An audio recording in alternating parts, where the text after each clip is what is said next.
What is up, everybody? I hope you are having a fantastic evening. It is Wednesday, which means it's time for Behind Enemy Lines. And I've got James here with Bucs Nation getting ready to talk about this 49ers Bucs game, one of the better games on the docket this week. We will talk about it next.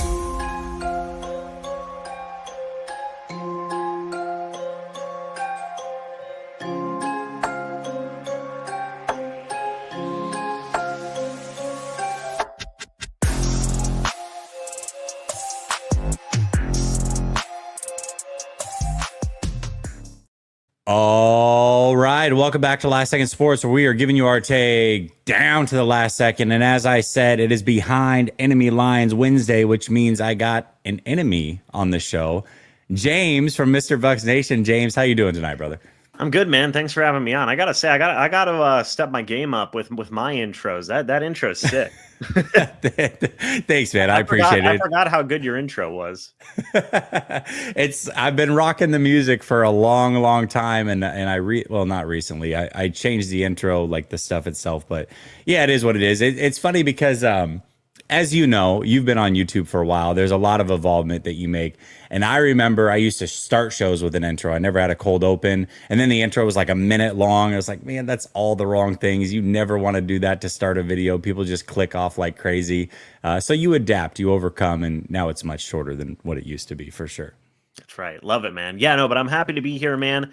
We talked about it a little bit before we started, but I mean, dude, what a great game coming up this Sunday, man. This is going to be a really good one. Both teams just had excellent wins last week against your rival Seattle Seahawks for the Bucs, and then you guys went absolutely down to the wire against the Rams. So, like, these are two teams that are looking real good right now. Yeah, they really are. And it's two teams that are pretty injured. We'll talk about that as well. But I do have a question for you. Before the season started, we all do the same thing where you go through and you pick all the games once the schedule comes out. And what was your expectations of the Bucs this season? Like, how far did you expect them to go? And so far, are they living up to those expectations? So I honestly thought that this was a team that, would make the playoffs, right? Would probably win the division. And that would be kind of where they'd be at. Maybe they'd get to the divisional round, maybe they'd lose in the wild card, who knows, right? But honestly, so far, they've exceeded expectations, in my opinion, not just because of where they're at with the wins. I mean, 4-1, is pretty darn good, all things considered, but the way they're winning. I've talked about this a lot over on my channel. You just feel like such a different cultural vibe with the Bucs this year, different even from the past couple of years with what we've seen with Baker, and even going back to the Brady years, it's been so different because this is a team where week to week to week, you can't count them out. They've had all four of their wins have been last second victories, right? And I know some people can make that argument of like, well, they could be 0-5, but I mean, like, look, good teams find ways to win football games. That's what it is at the end of the day. And the Bucs are finding ways to win football games. So I'm very impressed with how the team's been looking so far this year. I believe they've been exceeding expectations. Yeah, it's interesting because we both work with Roundtable Sports. You obviously with the NFC South, and I'm with the NFC West. But when the season started, we did our Super Bowl predictions, and I was this close to picking the Buccaneers, this close. And I ended up going with the Rams, but I think the Bucs are one of those teams. And to your point, do not leave the ball in Baker's hands, period. Like, this guy is an absolute assassin right now. If he has ball in hand, chance to win, he's going to do it. He's done it 4 out of the 5 times. He literally every single game has come down to Baker, ball in hand, a chance to tie or go ahead. And 4 out of the 5 times he's delivered. The only time he didn't, he got all the way close, about to score, and then just threw a boneheaded pick against the Eagles. But outside of that, man, he has delivered game in and game out. Looks like an MVP candidate, looking phenomenal. So, yeah, I think the NFC is very wide open. I didn't have high expectations for the 49ers. With their schedule, I figured, all right, they can probably get 10-7, sneak into the playoffs. They'll get bounced in the first round. Now, all of a sudden, things are starting to come together. I'm going, oh, could this be a 12-win team? Could they win a game in the playoffs? I'm not quite sure, but it is starting to look more wide open in the NFC than even what I once thought. And I think the Bucs have as good of a chance as anybody. Yeah, I mean, the 49ers, dude. I mean, I've always been impressed year after year as to how consistent the Niners have been, even with Mm. all of the injuries that they've had, right? And it's funny how similar these two teams are this year, Jesse, because every single game this year for both the Bucs and the 49ers has all been decided by one score. I mean, Yeah. that's just crazy. That is just crazy to me. Even whenever you look at like the point differential and stuff like that, I think the Bucs point differential right now is like a +3. I think the 49ers is pretty similar, It's right? 8. Yeah, it's 8, Yeah. +8. So it's Yeah. like these are two teams where it's like, hey, they're finding ways to win games despite, again, very similar, despite the adversity that both these teams are dealing with regarding all of these injuries and stuff. These are both teams that are coming out here and are finding ways to win games. And that's just, it's a great thing to see, right? It really does exceed those expectations.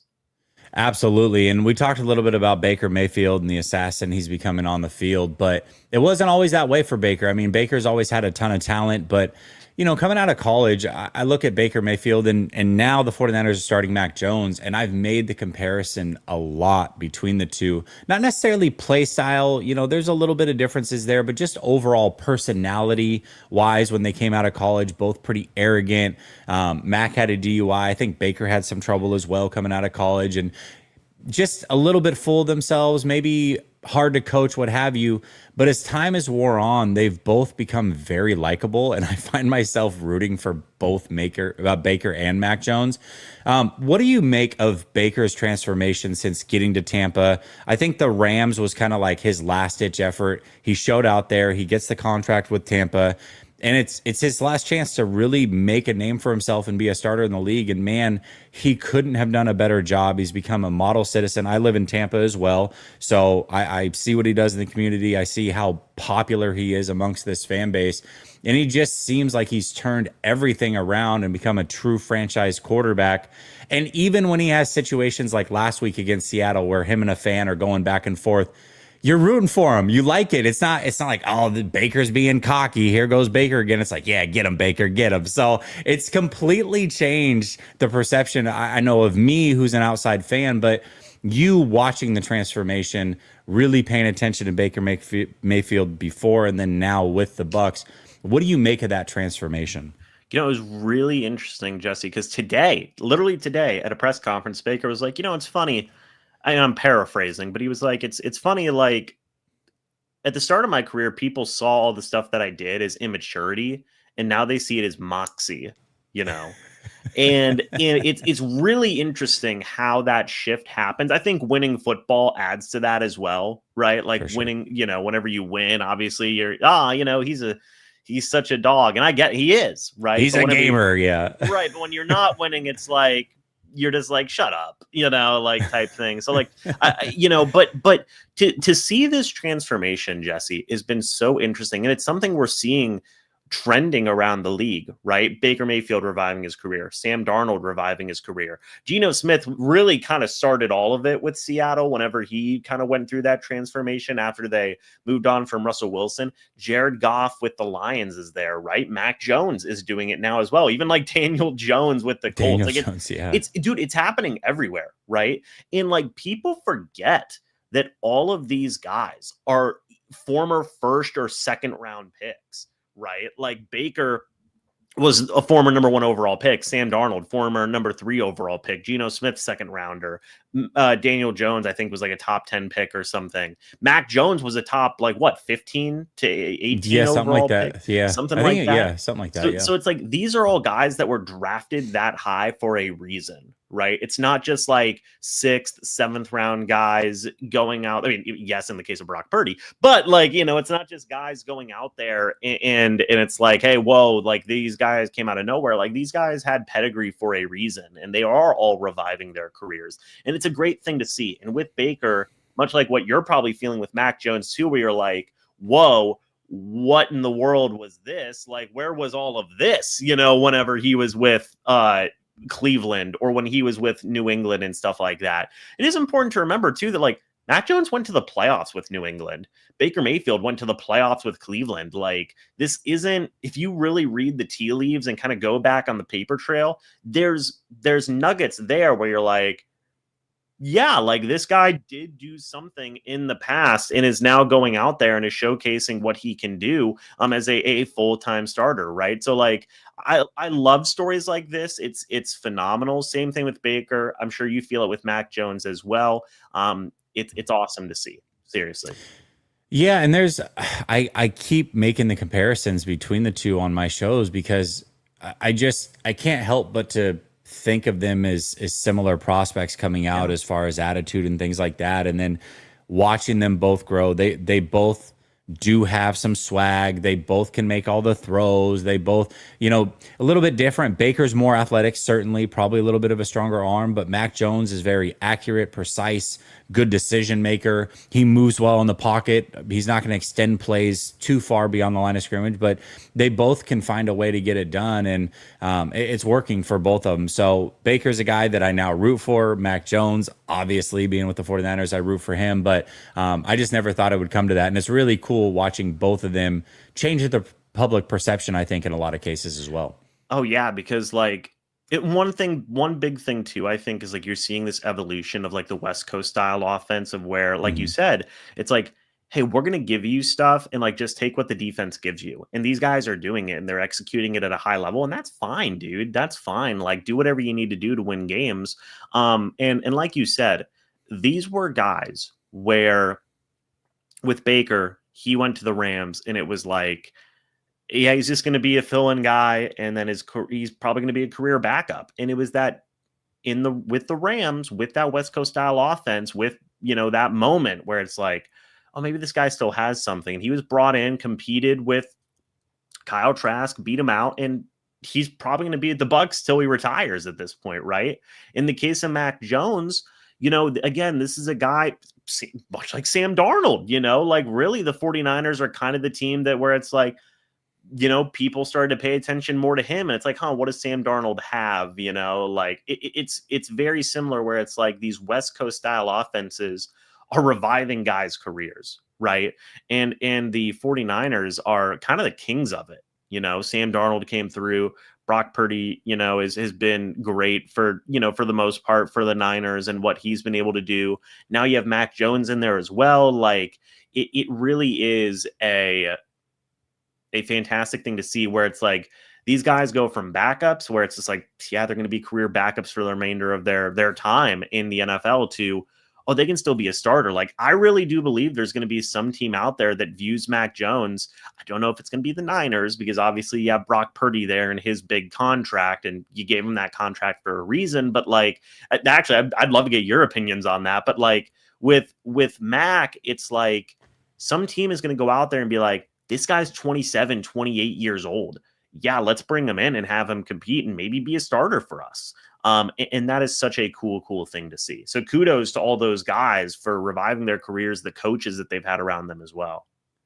I think that's the coolest thing about Baker and the best thing. And obviously that's going to come to an end here, but the amount he was getting paid, it's like, wow, what a steal. He's getting paid a fraction of what some of these other guys are going to get. Now he's going to get the massive deal, and we'll see how that plays out. I do think that Baker has, in my opinion, solidified himself as a top 10 guy for sure, probably closer to top 8-ish at this point.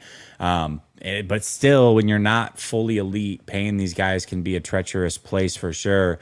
And I totally forgot that he was literally brought in to compete with Kyle Trask, of all people, who is not even, is Kyle Trask even on the team anymore? I thought he got cut. So their backup is Teddy Bridgewater. How about that? So Teddy's the backup. Kyle Trask isn't even on the practice squad. He's not on any team right now, Jesse.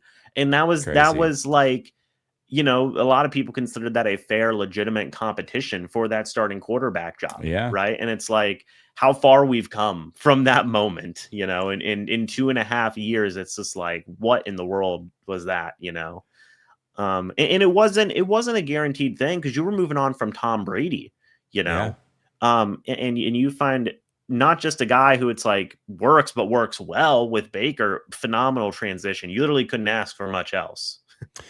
I remember when that competition first started and some of the videos that were coming out of how inaccurate Baker was and with some of his throws, and people were trying to talk trash about it. And it's like now you look at it and it's just so laughable because he's a really good player, man. It goes back to what you said about that conversation of this, like, people were, it's not finding any reason to put the guy down, but it's like they're like waiting for it. They're waiting for the bad throw to happen, to be like, see, he's not that good, and it's just like you just got to give guys time, and you just got to give them time.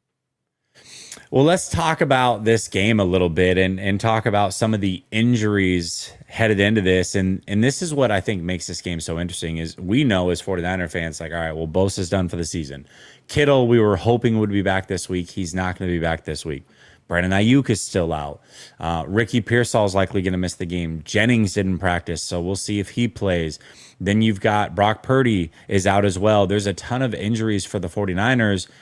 But the Bucs are extremely injured too. I mean, there's a good list of players that are out for this one, and Cansey's out for the season. I know that. So talk to me. Give me the list of players that are going to miss this week, because I think it really makes this game even on paper.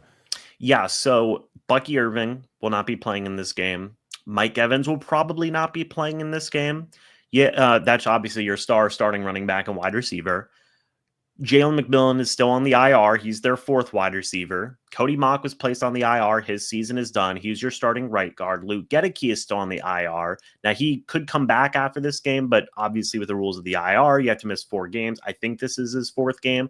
That's your $20+ million per year starting right tackle who's now out. Defensively, Kalijah Cansey tore his pec. He's out for the year. 4th-round rookie David Walker had tore his ACL in training camp. He is out as well. In that secondary, Jamel Dean, Benjamin Morrison, Zion McCollum. That's your number 1, your number 2, and your number 3 cornerbacks are all questionable for this upcoming game. Jeez, man. So that's kind of what's going on right now. Those are a lot of the big injuries. And like you said, 2 teams that are just absolutely battered by injuries, right? And like you said, with the Niners and all the different guys that they have hurt, this is where you preach next man mentality, right?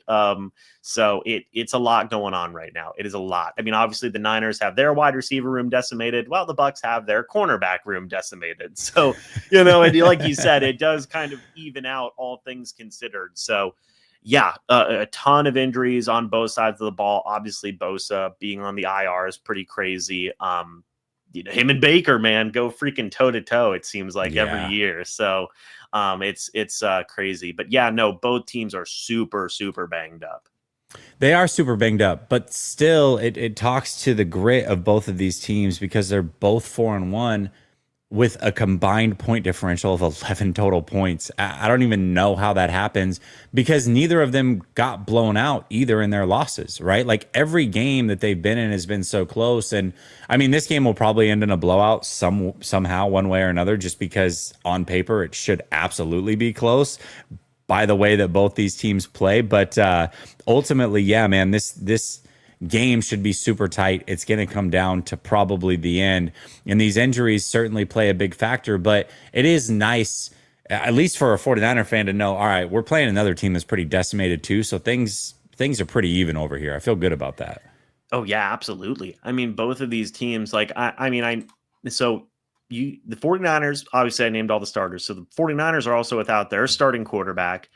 Their top 3 wide receivers, right? Because Pearsall, Jennings, and Ayuk. Starting tight end still on the IR. But I will say Jake Tongs, really solid guy, right? Like very solid. The offensive line is healthy for the Niners. That's for the most part, right? Like some backups are hurt and stuff like that, but that's still huge. Obviously, Bosa being on the IR, a couple of starting Kalia Davis.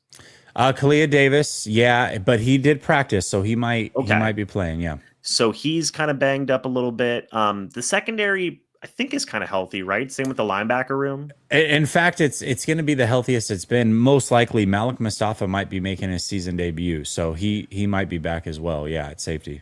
Gotcha. So like you said, on both sides, both of these units, both offensively and defensively, are really banged up. I mean, that's just the fact of the matter. So like you said, it does cancel out both a little bit. And with all these injuries, there are things that, both teams can kind of poke at a little bit, where it's like, hey, with the Bucs secondary being as decimated as it is, I know the Niners wide receiver room is banged up, but like, could you get Demarcus Robinson, especially Kendrick Bourne going, who had 100 yards last week? Could you get maybe Sky Moore, Marquez Valdez-Scantling going? Like, a lot of deep threats on the Niners offense right now, right? Guys that can really stretch that field. Mac Jones, can he take advantage of that? Christian McCaffrey, being the absolute beast that he is. And then in the case of the Bucs, it's kind of like, well, their best pass rusher is not available. Bryce Huff is phenomenal and does a lot of really good stuff.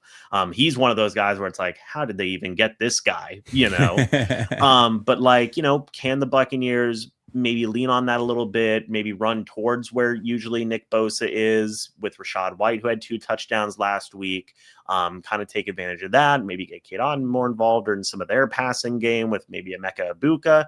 So like, yeah, there's a lot of different avenues that both teams can take advantage of some of these injuries. Well, speaking of Emeka Egbuka, phenomenal rookie, and Deommodore Lenoir, number 1 corner for the 49ers. He's normally a pretty big trash talker, spent all offseason really getting under the skin of a lot of wide receivers. Nothing but praise for Emeka Egbuka. He loves his game. And how can you not? I mean, he's just come onto the scene. What's crazy is you guys drafted McMillan last year, and he had a pretty good season. He looked like he was going to be a good wide receiver number 2 in the future. Now he's going to be your future number 3 because Egbuka is so freaking good, man. I mean, it is crazy how good Egbuka is. He's a legit offensive rookie of the year candidate. Like, if the season ended today, he'd probably win it. And I know a lot of people are going to focus on like Ashton Jeanty and Cam Ward and even like Ted McMillan. But I mean, right now, Egbuka, Jesse, 445 receiving yards, 5 receiving touchdowns. He's 4th in the NFL in receiving yards right now, tied for 2nd for touchdowns. He is a rookie.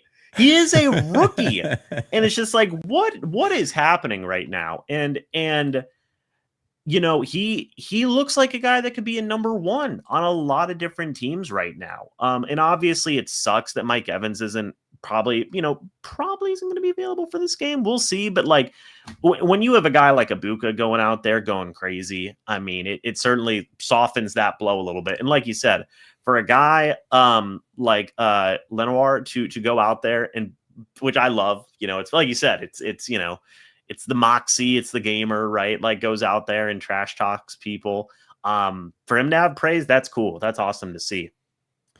I was gonna name a player, but I'm gonna refrain, and I'll bring him up if you don't when we talk about a lesser known player that's making an impact for the Bucs, because I have somebody in mind here that I really like. But before we get there, I do have to talk about today's sponsor of the show. They sponsor both of us, actually, Sleeper, where you can get a 100% deposit match of up to $100 using promo code LSS. Link is pinned to the top of the chat and in the description. And also, Sleeper is running a $20 entry for free.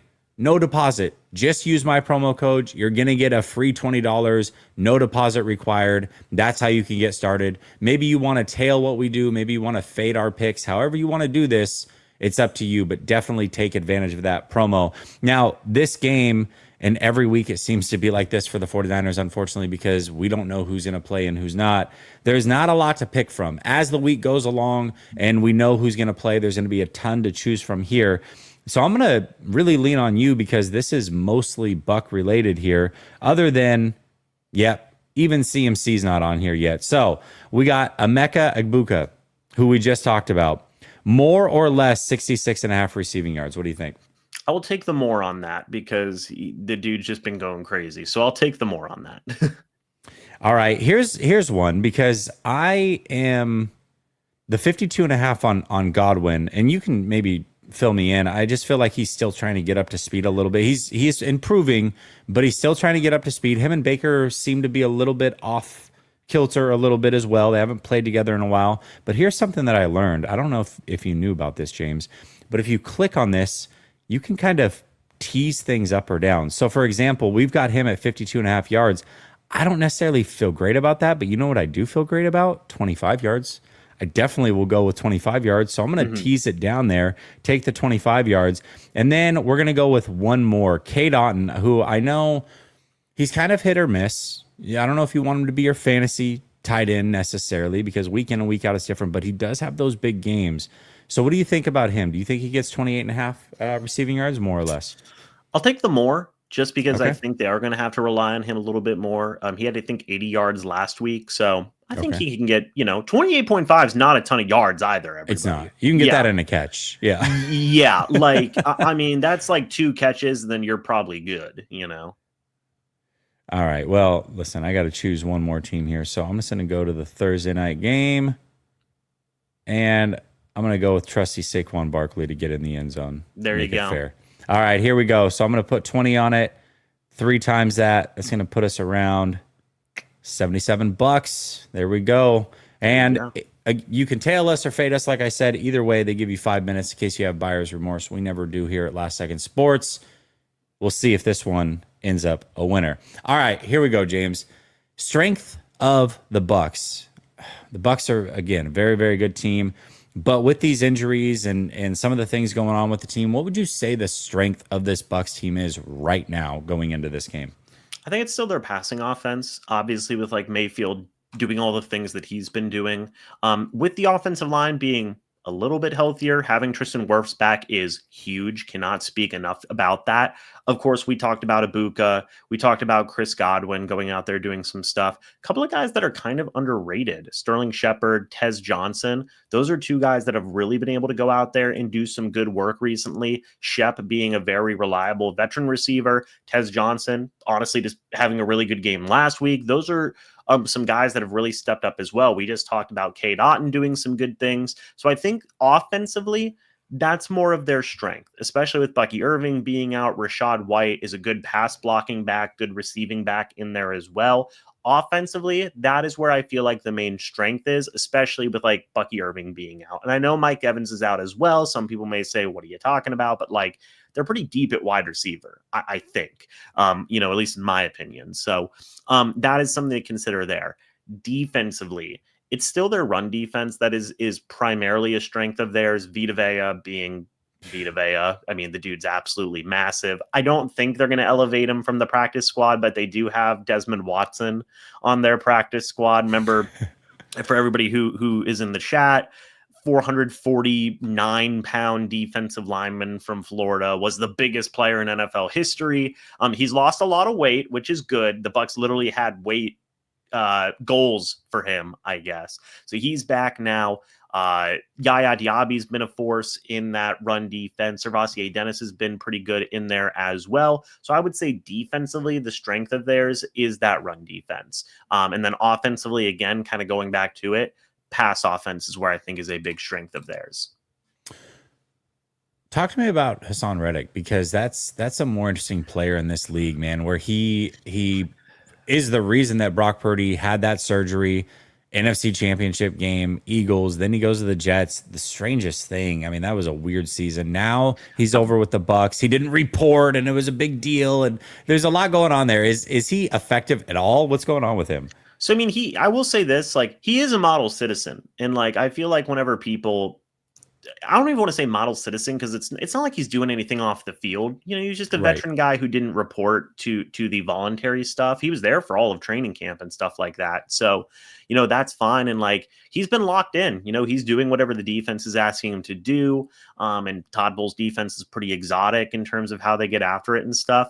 To be honest, last year, everybody's kind of accepted that last year with the Jets is kind of just like hey, dude, it's the Jets. I mean, that's crazy land over there where horrible things just happen all the time, and guys just hate it there, I guess.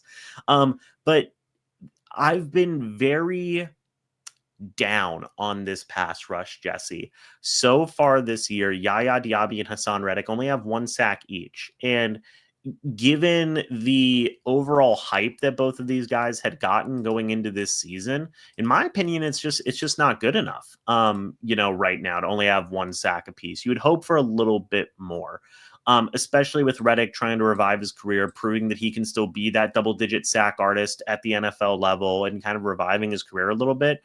We're just not seeing that right now. In fact, the Bucs are just cannot really get a ton of pressure with 4.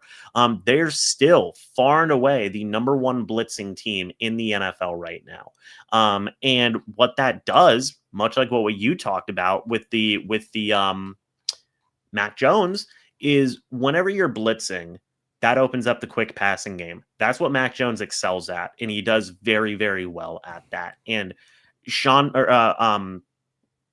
the head coach of the Niners, Kyle Shanahan, is a beast offensive game planner, right? So I imagine he's going to have a lot of different counters lined up for this Buccaneers pass rush, which already isn't doing that well when they are not blitzing anyway. So that is something that the Niners, I believe, could certainly take advantage of, is that if the Bucs cannot get pressure with 4 and with kind of their base defense, which is what we've seen so far, is that they can't do that. Look for Shanahan to kind of counter that blitzing, get Mac Jones going in the short passing game, and be able to take advantage of that, especially over the middle of the field, where Levante David has struggled in coverage so far this year. Servassier Dennis, I'm going to be honest, dude's been an absolute liability in coverage this year. I mean, it's been really bad. And whenever you have a guy like Christian McCaffrey, who is a beast, I worry that we are going to see a lot of scenarios where McCaffrey's like 8 yards away from the nearest defender. That nearest defender, Servassier Dennis, who's just trying to chase him down, and they get some big gains there. That's genuinely what I worry about.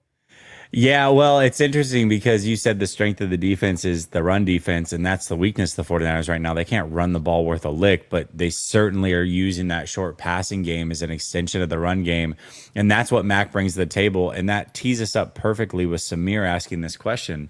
He says, would you rather play against, for the week, assuming they're both healthy, Brock Purdy or Mac Jones? So this is a historical thing, right? I'm sure a lot of Niners fans would remember this. Brock Purdy's first ever win came against the Tampa Bay Buccaneers.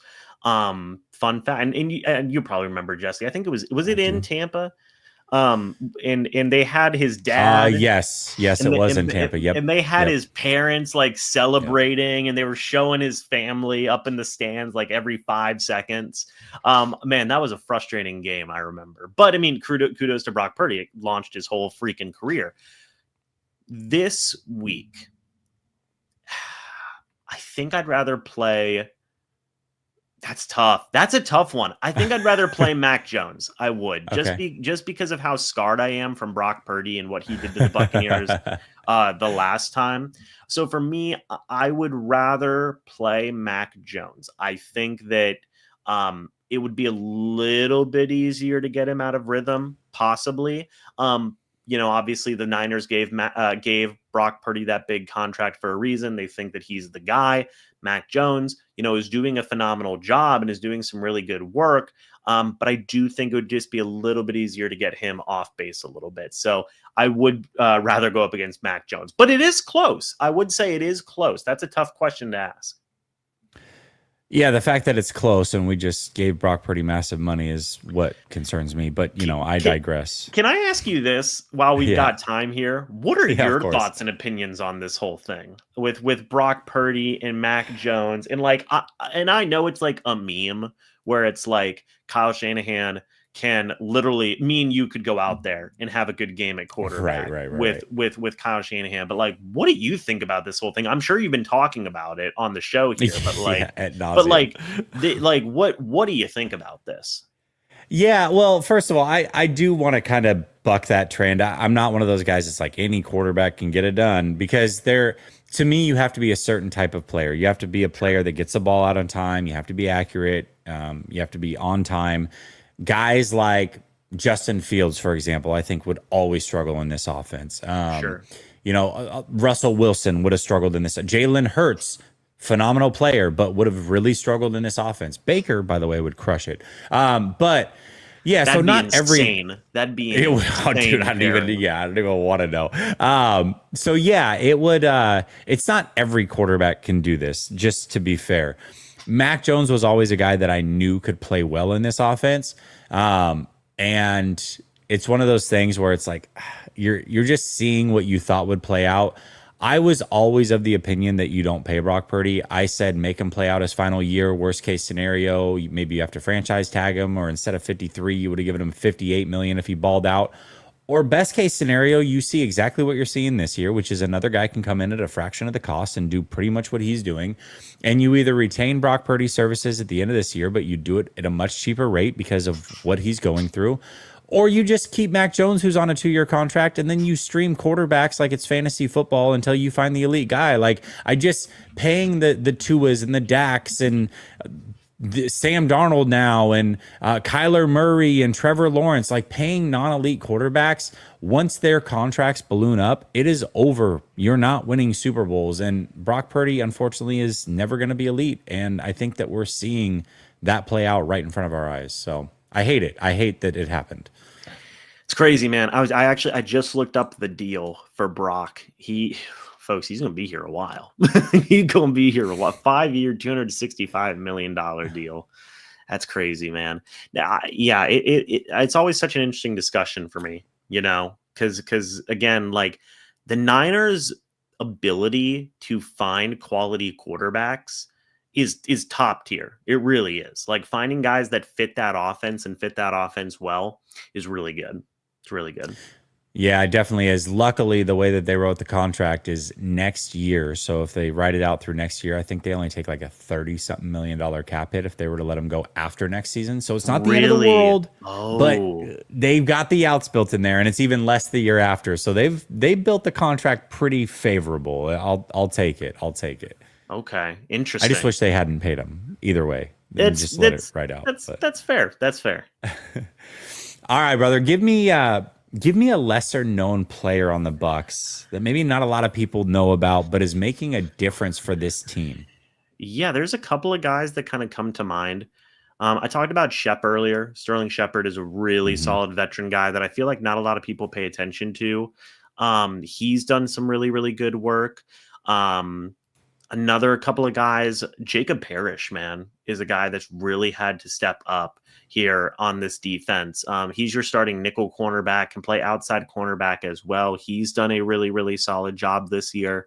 Another guy offensively who I did mention earlier, Tez Johnson, has kind of been stepping up. Yes. And he's a guy who, really got going last week, where it's like he spent the first couple of games, wasn't active. He was kind of a healthy scratch. But then this past game, he really did a fantastic job. He had, 59 receiving yards, 4 targets, 4 catches. He's a guy that I really think as we get going through this season can be a guy where it's like, hey, 1 to 4 plays a game. It's like this dude just grabs like a 20-yard catch. And you're just like, okay, where did this guy come from? And he was a 7th round guy out of Oregon. Absolute spark plug for an offense, right? He's pretty thin, 5'10", 165. It was funny. I don't know if you had seen the story, but the Bucs had the heaviest player in the NFL draft with Desmond Watson and the smallest player in the NFL draft with Tez Johnson. So it was like, wow, really getting both ends of the pendulum here. But Tez Johnson would kind of be that one guy where it's like, this guy could rip off a 25-yard catch and be like a big momentum swing. That's kind of the guy I'd pay attention to. That's who I was hoping you were going to talk about. That's what I thought. That's what I thought. I was like, who's somebody on this team that Jesse would think like, okay, who's this guy to pay attention to? Like, Tez. It's probably Tez. It's definitely Tez. It's definitely Tez. I'm from Oregon originally, Oregon Duck fan. So Bucky Irving, big Bucky fan, and then obviously Tez. And it's so funny because Tez did fall to the 7th round, and I had him as a 3rd round prospect, but he tested so poorly. And you're like, oh my, so you're small and you're slow. Man, that dude has 0 issues creating separation, 0 issues. And there was even a throw where I think it surprised Baker. I think it was maybe it was 2 weeks ago. Tez gets open up the seam, wide open, and Baker just misses him completely. It's like, oh, that would have been a house call right there. Put this, and I think it was against the Eagles. He would have that would have turned the game completely around if that throw had been made. Oh, dude, that broke my heart when I saw that because you're right. It would have been a touchdown, like easily. And he was streaking and he had the separation and it was like, Oh my gosh. But Crazy. He's crazy. he definitely can get open. He's a bit of a spark plug, and you're right. He's just one of those guys that he is going to have some catches this week, but he's also that guy that could have, certainly the 20-25 yard catch, but he could also have the 60-yard catch, and that's what I hope doesn't happen this week. But it's a player to look out for sure, because he certainly could take the top off, and everybody's focusing on Egbuka and Godwin and K. Otton and Rashad White underneath. He just comes onto the field, man, and all of a sudden he's breaking upfield and can break this game open. So that's a guy to certainly look out for. What about for the Niners? Who's a guy for the Niners that is kind of lesser known? Well, I mean, maybe not lesser known anymore. Kendrick Bourne had himself a hell of a game last week, but Yeah. gosh, it's interesting because I would have gone. I've been using the same players a lot. I've been saying a lot of Kalia Davis. I've been saying a lot of D Winters, but Kalia Davis it might be out.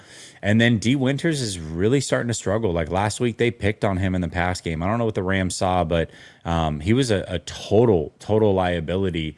Jake Tonjes, you talked about, so you certainly know about him. Gosh, I mean, I'd probably have to go with somebody like maybe an Upton Stout or a Chase Lucas, whoever ends up playing that nickel corner for him. Both have been effective in very different ways. Upton Stout's a very good blitzer.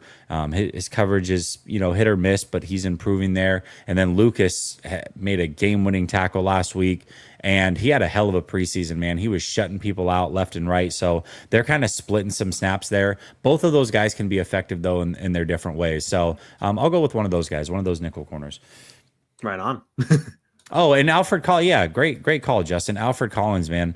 Second round pick out of Texas. Started out slow. A lot of people really talked about him being poor in training camp, and he's the one that got the game-winning punch out last week, essentially on the 1 yard line from Kyron Williams. So hell of a play for him, and he's starting to come alive, although he didn't practice today, so who knows? That's rough. Yeah, exactly. So, all right, brother, it's come to that time of the show where we've got to give a score prediction. Before the season started, I definitely had the Bucs winning this game. But with the injuries, the 49ers getting the mini bye week, coming off of a massive win, I'm going to roll with the 49ers here. And again, this is going to be super tight. Like, this is not going to be a blowout one way or another. I will say this. I am terrified of Baker having the ball in his hands with the chance to win it. And if he does, the 49ers will lose this game. Baker will get it done. I have zero doubt about that. So I'm going to go with the opposite. I'm going to say the 49ers trail by 3. It's 23-20. Mac has ball in hand, chance to win, goes down and gets the game-winning touchdown with just not enough time for Baker to get it done. And the 49ers end up winning this thing 27-23 on the road. Who do you have winning this one, James? I will take the Bucs in this one. Okay. I think it is another scenario where, just like what you had described, I think that it is going to come down to the wire. I will have the Bucs winning 24-21 off a game-winning field goal, because why not? Okay. It's literally been every game this week, this year. So. Well, dude, you got a hell of a kicker, man. He's got a boot on him too. He hit a 65-yarder a couple weeks ago. I know. And a 58-yarder in the same game. Yeah, it was a 58. Okay. Yeah, I mean it was crazy. I was like, oh my gosh, his second longest field goal in NFL history. Absolutely incredible what kickers are doing this week, man. James, thank you so much for joining me. I know we did this last year as well. I really appreciate you, man. Good luck to your Bucs, but not too much good luck. I think it's going to be a hell of a game. Game of the week, I think. It's a great pairing. I know I'll be there. You usually call the game from home, so I'm assuming you're not going to be there? I will not be there. Nope. I usually call the game from home, so. All right, sounds good. Well, everybody in the chat, appreciate you for contributing. Make sure you show James love. The link to his channel is in the description. If nothing else, as I always say, if you want to talk trash after the game if the 49ers win, by all means, I'm sure he would love to see you over in the chat. Yeah. James, appreciate you, brother. Everybody in the chat, I'll be back soon. Much love. Peace.